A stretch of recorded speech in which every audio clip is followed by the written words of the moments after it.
السلام علیکم ورحمۃ اللہ وبرکاتہ۔ اسلامک مائتھولوجی میں کچھ الفاظ ایسے ہیں جو ہم اکثر اپنی گفتگو میں استعمال کرتے ہیں، لیکن اس کے مفاہیم سے پوری طرح سے واقف نہیں ہونے کی وجہ سے ہم اپنی زندگیوں میں بہت بڑی غلطیاں کر بیٹھتے ہیں اور ہمیں پتہ ہی نہیں ہوتا کہ ہم کوئی غلطی کر رہے ہیں۔ تو آج میں اسی طرح کی ایک لفظ پر گفتگو کرنا چاہتا ہوں جس کو ہم اکثر اپنی گفتگو میں استعمال تو کرتے ہیں، لیکن شاید اس کے صحیح مفہوم سے ہماری واقفیت کچھ کم ہے۔ اس وجہ سے ہم کچھ بڑی بڑی غلطیاں ہونے کے امکان موجود رہتے ہیں اور ہم غلطیاں کرتے رہتے ہیں، اور وہ لفظ ہے عبد، بندہ۔ ہم سب لوگ یہ اپنی گفتگو میں استعمال کرتے ہیں، ہم اللہ کے بندے ہیں، اللہ کے بندے، تم اللہ کے بندے ہو، ہم سب اللہ کے بندے ہیں۔ لیکن اصل میں بندہ کہتے کس کو ہے؟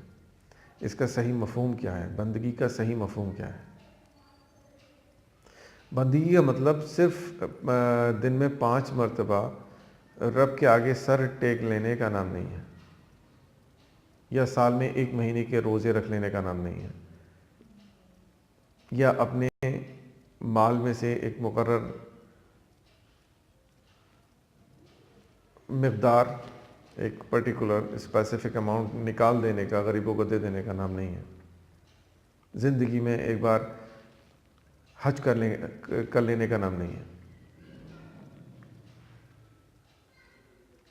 بیسیکلی عربی کے کسی بھی ورڈ کو پوری طرح سے تو ہم ٹرانسلیٹ نہیں کر سکتے کسی دوسری زبان میں، کیونکہ عربی ایک بہت ہی زیادہ رچ لینگویج ہے۔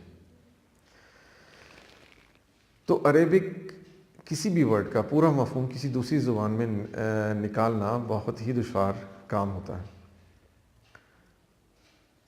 لیکن ہم یہ کہہ سکتے ہیں کہ ہاں، اس لفظ کا سب سے قریب معنی یہ ہے۔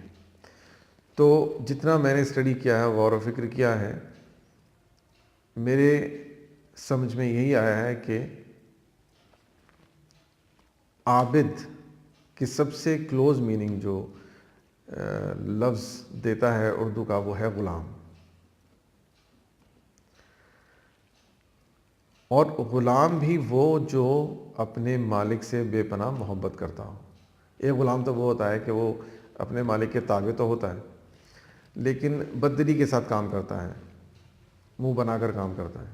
نہیں، ایک وہ غلام ہوتا ہے جو اپنے مالک سے بے پناہ عشق کرتا ہے، اس پر جان نچھاور کرتا ہے، اس کے ہر حکم پر سر تسلیم خم کرتا ہے، خوشی خوشی۔ یہ سب سے قریب تر ہے عابد کا ترجمہ۔ اور اس کو اگر دوسری زبان میں ہم تھوڑا سا ایزی کر کے مثال کے طور پر سمجھیں تو میں یہ کہوں گا کہ جس چیز کو ہم اپنی زندگی میں سب سے زیادہ پرائیورٹی دیتے ہیں، ہم اس کے بندے ہیں۔ اگر ہمیں اپنے آپ کو چیک کرنا ہے کہ ہم اللہ کے بندے ہیں یا نہیں ہیں، یا اگر نہیں ہیں تو ہم کس چیز کے بندے ہیں، تو ہمیں دیکھنا پڑے گا کہ ہماری لائف میں فرسٹ پرائیورٹی پر کیا ہے۔ اگر میری لائف میں سوسائٹی کے کسٹمز اینڈ ٹریڈیشنز پہلی پرائیورٹی پر ہے، کوئی مجھ سے کہتا ہے کہ یہ کام کرو، اللہ کو بہت پسند ہے یا رسول اللہ کو بہت پسند ہے، لیکن میں کہتا ہوں کہ نہیں یار، میں نہیں کر سکتا، کیونکہ سوسائٹی میں ایسا نہیں کرتے لوگ، سوسائٹی میں ایسا نہیں ہوتا۔ تو اس کا مطلب یہ ہے کہ میری پرائیورٹی سوسائٹی ہے۔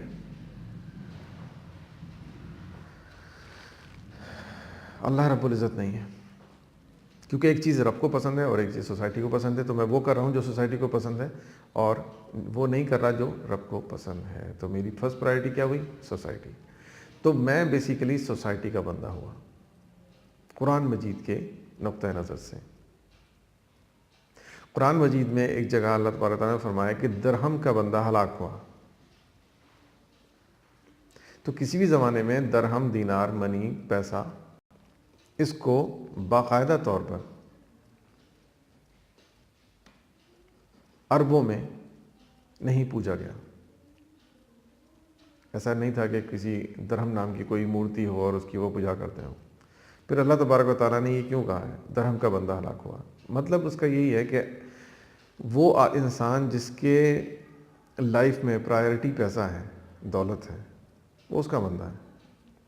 میں اپنا بزنس کرتا ہوں، کوئی کام ایسا ہوتا ہے کہ جس سے مجھے گھاٹا ہوتا ہے، بظاہر نقصان ہوتا ہے، لیکن وہ کام ایسا ہے کہ اللہ کو پسند ہے، میرے رب کو پسند ہے. تو اگر میں اس کام کو اس کے باوجود کہ مجھے نظر آ رہا ہے کہ اس میں گھاٹا ہے، میں کر جاتا ہوں کیونکہ میرے رب کو پسند ہے، تو میری فرسٹ پرائرٹی ہوئی میرا رب. اور اگر میں اس کام کو یہ سوچ کر نہیں کرتا کہ اس میں مجھے گھاٹا ہو جائے گا، اس میں میرا یہ فلاں فلاں نقصان ہے، بھلے ہی وہ خدا کو پسند ہے ایسا، لیکن میں نہیں کر سکتا، تو اس کا مطلب میں دولت کا، پیسے کا بندہ ہوں. بھلے ہی میں یہاں پر اللہ کا بندہ کہلاؤں، لیکن اللہ تبارک و تعالیٰ کے یہاں رجسٹر میں میرا نام اللہ کے بندوں میں خدا نخواستہ نہیں ہوگا. اگر میری زندگی میں سب سے زیادہ پرائیورٹی ہے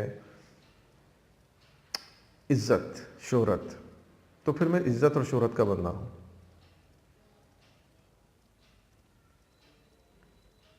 تو ہمیں یہ ضرور دیکھنا پڑے گا اپنے تعلق سے بھی اور دوسرے لوگوں کے تعلق سے بھی کہ ہمارا کلیم اللہ کا بندہ ہونا یا دوسرے لوگوں کا جو کلیم ہے اللہ کے بندے ہونے کا، وہ کتنا سچا ہے.